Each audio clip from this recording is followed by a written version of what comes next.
விலங்கைப் போல் வனத்துறையினர் கூப்பிட்ட திசைக்கு சென்ற ஒற்றை காட்டெருமையால் அப்பகுதியில் நின்று பார்வையிட்ட பொதுமக்கள் வியப்பு. மலைகளின் இளவரசி என அழைக்கப்படும் கொடைக்கானலில் வனவிலங்குகள் சர்வசாதாரணமாக மக்கள் குடியிருக்கும் பகுதியில் வலம் வருகின்றன.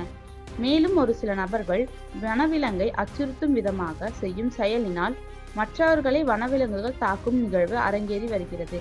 இந்நிலையில் இன்று கொடைக்கானல் பேருந்து நிலையத்தில் புகுந்த ஒற்றை காட்டெருமையை வனத்துறையினர் வழிகாட்டி கூப்பிட்டு சென்ற இடமெல்லாம் வீட்டு மாட்டை போல பின்தொடர்ந்து சென்றதை அப்பகுதியில் நின்று பொதுமக்கள் வியப்புடன் பார்த்தனர். மேலும் ஒரு சில நபர்கள் அமைதியாக வந்த காட்டெருமையை எந்த ஒரு பயமும் இன்றி அருகில் சென்று காட்டெருமை செல்வதற்கு வழிவிடாமல் மறித்து நின்றனர். வனவிலங்குகள் எப்பொழுது ஆக்ரோஷமாகும் என்பது தெரியாத புதிராகும். மேலும் வனத்துறையினர் கூப்பிட்ட இடத்திற்கு நாய்க்குட்டி போல் பின்னாடியே சென்றது. இதனால் பணியில் இருந்த வனத்துறையினர் தற்காலிக காப்பாளர்களை வெகுவாக பொதுமக்கள் பாராட்டி வருகின்றனர்.